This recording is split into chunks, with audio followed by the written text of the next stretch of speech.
श्रीपाद श्रीवल्लभ चरितामृत अध्याय 24. श्री गणेशाय नमः. श्री गुरुवे नमः. अर्धनारी नटेश्वर विवरण. मी शंकर भट्ट.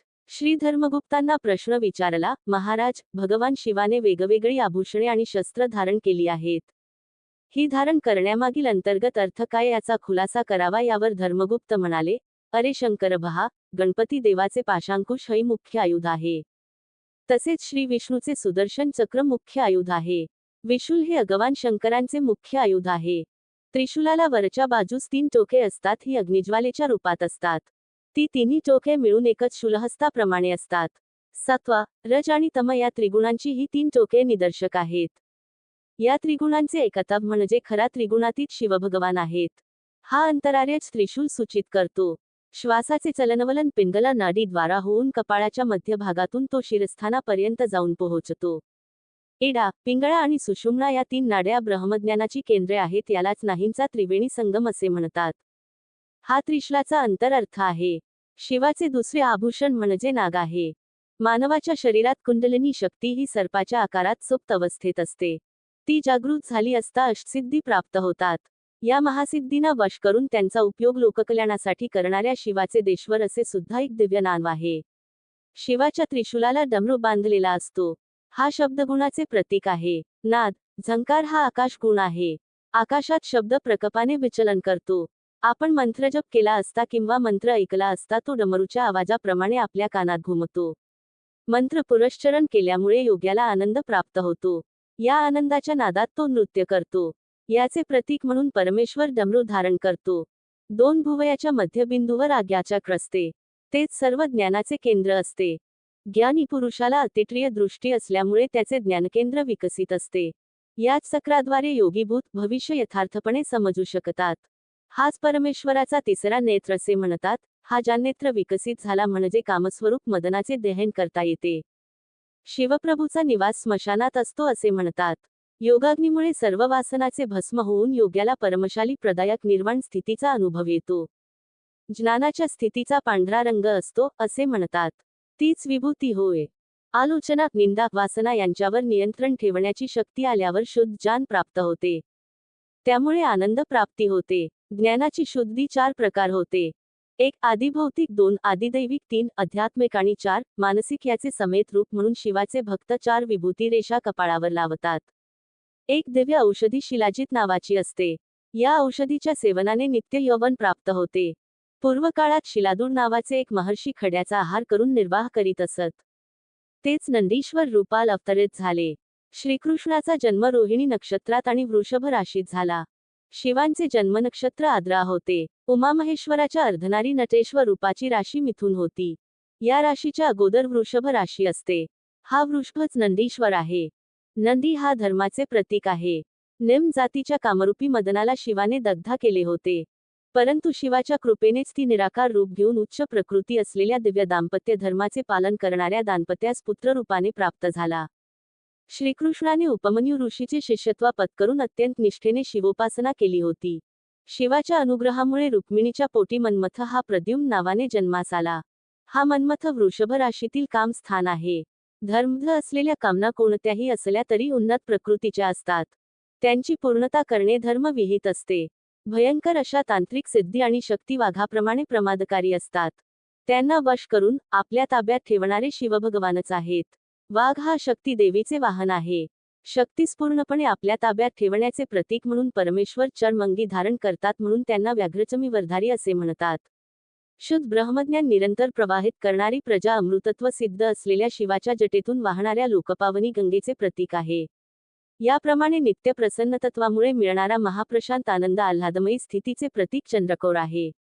उजव्या भागात प्रवाहणारी श्वासरूप शक्तीची पिंगळा नाडी असते. डाव्या भागात प्रवाहणारी श्वासरूपी शक्ती इडा नाडी नावाने ओळखली जाते. अरे शंकर भट्टा, प्राणायाम करताना उजव्या नाकपुडीने श्वास घेतल्यास उष्णता वाढते म्हणून तिला सूर्यनाडी म्हणतात. हाच्या बाजूने श्वास घेतल्यास शीतलता मिळते म्हणून तिला चंद्रनाडी असे म्हणतात. काळ पुरुषाच्या शरीरातील राशीचक्रात मेष राशीपासून तुळा राशीपर्यंत उष्णता देणारे 6 महिने सूर्यनाडी असे गृहीत धरल्यास अश्विन मासापासून फाल्गुन मासापर्यंतचे 6 महिने शीत अर्थात कमी उष्ण असल्याने चंद्रनाडी असे समजले जातात. या चंद्रसूर्याच्या गतीमुळेच पौर्णिमा आणि अमावास्या याची निर्मिती होते. योगी पुरुष आपल्या वैशिष्ट्यपूर्ण साधनेने कालचक्रातील समस्त सिष्टी प्राप्त करून घेतो. त्याला भूत, भविष्य आणि वर्तमान या तिन्ही कालाचे ज्ञान योगशक्तीमुळे प्राप्त होते. या कालचक्रालाच अर्धनारीश्वर, जी कोणत्याही परिस्थितीत वेगळी करता येत नाही, अशी जोडी समजावे. रात्र, दिवस, पौर्णिमा, अमावास्या या एकानंतर एक विशिष्ट कालावधीनंतर दृश्यमान होत असतात. रात्र नसेल तर दिवस व दिवस नसेल तर रात्र असूच शकत नाही. माता पिता रूपाने संबोधिले जाणारे अर्धनारीश्वरच या अनंत सृष्टीच्या चलनवलनास कारणीभूत होत असतात. शिवाचे कार्य संहारक आहे असे आपण म्हणतो, त्याचा गर्भील अर्थ जुन्या सृष्टीचा अंत होऊन नवीन सृष्टीची निर्मिती असा आहे. सृष्टीतील बदल अतिसहजपणे होत असताना नूतन सृष्टीचा आविर्भाव होऊन ती थोड्या काळ पर्यंत त्या स्थितीत असते. नंतर मात्र त्याचा संहार अनिवार्यच असतो. अथर्ववेदातील समस्त अस्त्र, शस्त्र, मंत्र विद्या सिद्ध होण्यासाठी या विद्येचा अधिपती असलेल्या ईशानब्दाचा अनुग्रह असणे आवश्यक असते. असा संवाद चालू असतानाच मी म्हणालो, आपण शिव, पार्वती आणि आदरा नक्षत्राचा घनिष्ठ संबंध असल्याचे सांगितले होते. याविषयी सविस्तर माहिती सांगावी ही प्रार्थना तेव्हा धर्मगुप्त म्हणाले, सदपळत्या हरिणाची शिकार करीत असलेल्या रूपात मृगव्याध रुद्र या नावाने दर्शन देतील. हे दिव्य रूप आकाशातील आदरा नक्षात दिसेल. यह संचाराचा प्रभाव धर्मगुप्त पुढे म्हणाले, या मृगव्याधस्त्राचे रूप नक्षत्रमंडळातील मिथुन आणि कर्क राशीच्या मध्ये आडवे दिसेल. या नक्षत्रमंडळाच्या जवळ राहू, केतू, शनी यासारख्या ग्रहांचा संचार झाल्यास विश्वव्यापी युद्ध, प्रलय, देवादानवाचे युद्ध, महाभारताचे युद्ध यासारखी संकटे यह गतीनेच येतात. कालसंहार मूर्ती म्हणजे धनुष्य बाण धारण केलेल्या उद्यमूर्ती असलेल्या रुद्राचेच मन्युदेवता रूप असे वेदांनी वर्णन केले आहे. धर्मगुप्त आपले वक्तव्य चालू ठेवीत म्हणाले, माघ मासातील अमावास्येच्या अगोदर येणाऱ्या चतुर्दशीला महाशिवरात्री असे म्हणतात. प्रत्येक महिन्यातील अमावास्येच्या पूर्वी येणाऱ्या चतुर्दशीला महाशिवरात्री असे म्हणतात. शनिप्रदोष समयी ईश्वर आराधनेचे फळ म्हणजे शनिग्रह दोषाचे निवारण महाशिवरात्र मंगळवारी आल्यास ती अत्यंत पुण्यकारक असते. शनिवारी त्रयोदशी आल्यास त्याला शनिप्रदोष म्हणतात. या शुभ दिनी शिवार्चन करून शनिदेवास प्रिय असलेले तीळ दान करावे. शिव शनीची आदिदेवता असल्याने तिळाच्या तेलाने परमेश्वराची आराधना केली असता शनिदेवाच्या बाधेपासून निवृत्ती होते. शनिवारी प्रदोष समयी शिवाराधना केल्यास समस्त कर्म दोषरहित होऊन आपणास सुख शांती लाभते. शनी ही कर्मकारक देवता आहे. शिव ही संहारक देवता आहे. शनिप्रदोष समयी शिवाची आराधना सर्व प्रकारच्या अशुभ कमीच्या महापापाचे अस्म करून शुद्ध, नूतन, दिव्य, तेजोमय शुभ स्पंदनाने मानवाचे मन, बुद्धी, अहंकार, चित्त यांची आत्मशुद्धी करून नवीन जन्म प्राप्त करून देते. अशा प्रकारच्या अर्चनेने शनिदेव शांत होतात. शनिवारी रात्रीच्या वेळी त्या जीवाचे सारे दुष्कर्म, दोषाची अधिष्ठान देवता महाकालीमध्ये विलीन होतात. दुसऱ्या दिवशी म्हणजे रविवारी सूर्योदयाच्या समयी सवित्र मंडळातील मध्यवर्ती असलेल्या त्या महाशक्तीचा साधकास अनुग्रह प्राप्त होतो. याच वेळी त्याच्या नूतन जीवनाची सुरुवात होते. त्याच्या अशुभ कर्माच्या पापाचे गाठोडे परमेश्वराच्या योगाग्नीत जाळले जाते. पंचभूतात्मक शिवस्वरूप शिवशंकर हे पंचभूतात्मक देवाधिदेवत आहेत. आपल्या शरीरातील मूलाधार केंद्रात पृथ्वी तत्व असते. याचेच प्रतीक म्हणून साधकाकडून पार्थिव लिंगाची पूजा केली जाते. स्वाधिष्ठान चक्रात जलतत्व असते. याचे प्रतीक जललिंग असते. मणिपूर चक्रात अग्नितत्व असते. त्याचे प्रतीक ज्वाललिंग आहे. यालाच हिरण्यस्तंभ असे सुद्धा म्हणतात. कंठस्थानात म्हणजे विशुद्ध चक्रात वायुतत्व असते. याचे प्रतीक वायुलिंग आहे. हृदयातील आकाश स्थानात असलेल्या लिंगाला चिदंबर लिंग असे म्हणतात. या पंचभूतात्मक लिंगाची आराधना, दर्शन, अर्चना ही विशेष फलप्रद असतात. आकाशलिंग म्हणविल्या जाणाऱ्या चिदंबर लिंगाला आकारच नसतो. चिदंबर क्षेत्रात पडद्याच्या मागे लपवून ठेवलेले चिदंबर रहस्य म्हणजे पडदा उचलल्यानंतर मध्ये काहीच नसते. शुद्ध आकाश म्हणजे शिवाचे आत्मलिंग होय. हृदयात शीतस्थान असल्याने आत्म्याचे निवासस्थान आकाशच असते. वास्तविक पाहता आकाशाला आकारच नसतो. एकाय चित्ताने निजतत्वाचे ध्यान करणाऱ्या योग्यांना त्यांच्या हृदयात समस्त सृष्टी, संपूर्ण ब्रह्मांडाचे, नक्षत्रांचे, ताऱ्यांचे वगैरे दर्शन होते. परमेश्वर सर्वव्यापी आहे. तोच अरुणाचलेश्वराच्या रूपात, अरुणाचलातील पर्वत रूपात, एका महासिद्धाच्या रूपातही अरुणाचलात आहे. त्यांच्या केवळ दर्शनानेच पापांचा क्षय होतो. तोच अरुणाचलेश्वरच आज मानवाकृतीमध्ये पीठिकापुरात श्रीपाद श्रीवल्लभ या नामरूपाने अवतार घेऊन समस्त मानव जातीचे कल्याण करण्याच्या उद्देशाने सध्या कुरुगड्डीमध्ये दिव्य तेजाने विलसत आहे. कुरुगड्डी अरुणाचल पर्वताप्रमाणे आहे. अर्धनारीश्वर रूपात असलेले अरुणाचलेश्वर श्रीपाद श्रीवल्लभच आहेत. ज्याप्रमाणे अरुणाचलातील पर्वत साक्षात शिवस्वरूप आहे, तसेच कुरुगड्डी सुद्धा साक्षात श्रीपाद श्रीवल्लभाचे रूपच आहे. अरुणाचलातील शिवलिंगात शिवशक्ती असल्याप्रमाणे श्रीपाद श्रीवल्लभांच्या रूपात सुद्धा शिव आणि शक्ती मिळून आहेत.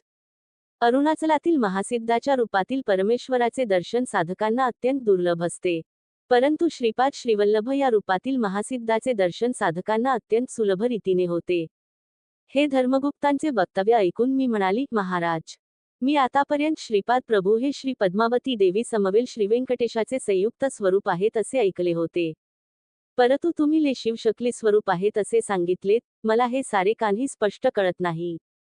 घोटाळ्यात पडल्यासारखे वाटते. आपण कृपा करून स्पष्ट करून सांगावे. माझे बोलणे ऐकून धर्मगुप्त हसले आणि म्हणाले, अरे बाबा, श्रीपाद प्रभूचे दिव्य तत्व सप्तऋषींना सुद्धा अवगत झाले नाही, तेव्हा माझ्यासारख्या सामान्य पामराची काय कथा. तरी पण माझ्या सामर्थ्यानुसार तुला समजावून सांगण्याचा प्रयत्न करतो. श्री व्यंकटेश प्रभू कृतयुगापासून आहेत. त्यांनी श्री दशरथ राजाला दर्शन देऊन सांगितले होते की मी श्रीरामचंद्र या नावाने तुझ्या घरी जन्म घेईन. कौसल्या तने श्रीराम या नावाने सुद्धा स्वामींची पूजा काही लोक करतील. काही काळपर्यंत श्रीपाद प्रभूची शक्ती स्वरूप म्हणजे बालत्रिपुर सुंदरी या स्वरूपात सुद्धा भक्तांनी आराधना केली. काही साधकांनी त्यांची सुब्रह्मण्यम या स्वरूपात सुद्धा अर्चना केली. यानंतर श्री रामानुजाचार्यांनी वैष्णवांकडून श्री महाविष्णू रूपात त्याची आराधना करविली. ही सारी रूपे असलेले साक्षात दत्तप्रभूच आहेत. साधकांनी कोणत्याही रूपात श्रद्धाभावाने त्यांना साथ घातली तर ते भक्ताचे रक्षण करण्यास धावून येतात आणि भक्तांचे रक्षण करतात. साधकांना लीला दर्शविणारे माया नाटकाचे सूत्रधार श्रीपाद प्रभूच आहेत. तेच आज श्रीपाद श्रीवल्लभ या नामरूपाने भक्ताचे कल्याण करीत आहेत. श्रीपाद प्रभूच्या वामभागात शक्तिसंचार असतो आणि उजव्या भागात शिवसंचार असतो. या कारणाने ते शिवशक्ती स्वरूप आहेत. त्याच्या हृदयात पद्मावती देवीचा वास असतो. हृदय हे दयेचे तसंच अनाहत पक्राचे स्थान आहे.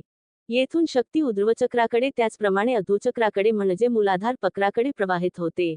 या कारणानेच ते अजून एका दिव्य चैतन्यमय शरीराने श्री पद्मावती आणि श्री व्यंकटेश्वर स्वामी रूपात आहेत. श्रीपाद प्रभू वाणी हिरण्यगर्भाचे सुद्धा स्वरूप आहेत. परा, पश्यती, मध्यमा आणि वेखरी स्वरूपी वाणी देवीचा त्याच्या जिवेंबर वास असतो. वाणीमातेचे दिव्य मानस आणि हिरण्यगर्भांचे दिव्य मानस ही अद्वैत स्थितीत असते.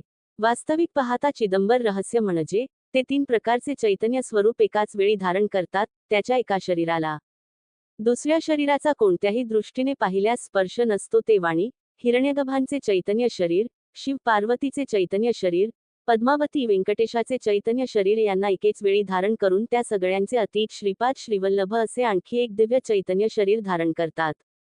याचे वैशिष्ट्य असे की एका शरीराशी दुसऱ्या शरीराचा स्पर्श नसतो. हीच प्रभूची योगमाया, वैष्णवी माया आणि हेच त्याचे चिदंबर रहस्य. श्रीपादांना द्वैत, विशिष्टाद्वैत, अद्वैत आणि या सर्वाचे अतीत असे म्हटले तरी योग्यच होईल, कारण त्यांची योगमाया अगाध आहे. अशा रीतीने अर्धनारी नटेश्वर विवरण नावाचा अध्याय 24वा समाप्त. हरे नाम, हरे नाम. श्रीपाद श्रीवल्लभांचा जय जयकार.